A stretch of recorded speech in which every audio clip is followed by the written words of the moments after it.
Everyone good morning. আজি আকৌ অন্য এটা ভিডিঅ' লৈ আহিলোঁ। ভিডিঅ'টো অহাৰ উদ্দেশ্য হৈ গ'ল এই ফাৰ্মটো বনাই ৰেডি হৈ গ'ল, বেৰা চেৰা দিয়া হৈ গ'ল। আমাৰ হাজিৰা লগাইছিলে, মই আপোনাৰ অলপ দেখাবলৈ চেষ্টা কৰি আছোঁ, চাই লওক।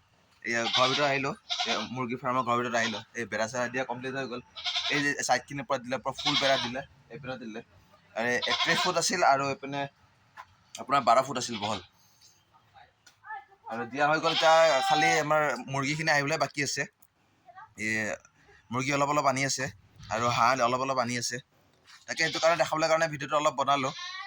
আৰু কেনেকুৱা লাগিছে আপোনালোকে কমেণ্ট কৰি কওকচোন বাৰু। মুৰ্গী ফাৰ্ম ঘৰত অলপ ষ্টাৰ্ট কৰিছে দাদাই। তাকে সেইটো কাৰণে আপোনালোকক দেখাবলৈ চেষ্টা কৰিলোঁ। এই বেৰাটো দিয়া ভাল হৈছে নে বেয়া হৈছে আপোনালোকে কমেণ্ট কৰি কওকচোন। কিন্তু দিয়া মতেতো এনেতো দাদাই ভাবিছিলে তৰ্জা বেৰা দি দিম পিছত। আৰু এইটো আগচাইডে কিয় মানে হাফ ৰখা হৈছে, ইয়াৰ মানে আপোনালোকৰ কিবা ৰাখিব, এইটো জালি নেট ৰাখিব। জালি নেট দিয়াৰ কাৰণে চেষ্টা কৰি আছে। জালি নেট নাথাকিলে মানে জালি নেটটো প্লাষ্টিকৰটো নহয়, এয়া লোহৰটো দিম বুলি ভাবি আছে। প্লাষ্টিকৰ দিলে কিবা কুটিব, নিগুনিয়ে কুটিব, কিবা হ'ব। সেইটো কাৰণে মানে লোহৰটো দিম বুলি ভাবি আছে। তাকে এয়া মোৰ মা আহি আছে। ঘৰৰ ফাৰ্মটো বনোৱাৰ কাৰণে খুবেই ভাল পাইছে, খুবেই আনন্দিত হৈছে, যিহেতু ঘৰতে ফাৰ্মটো বনিছে।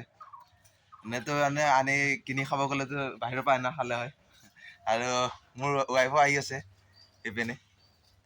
আৰু ঠিকে আছে, এইটো কাৰণে দেখাম বুলি ভাবিলোঁ আপোনালোকক। আৰু ফাৰ্মটো চাই আপোনালোকে কেনেকুৱা পালে সেইটো ক'বচোন। ঠিক আছে গাইজ, বাই বাই।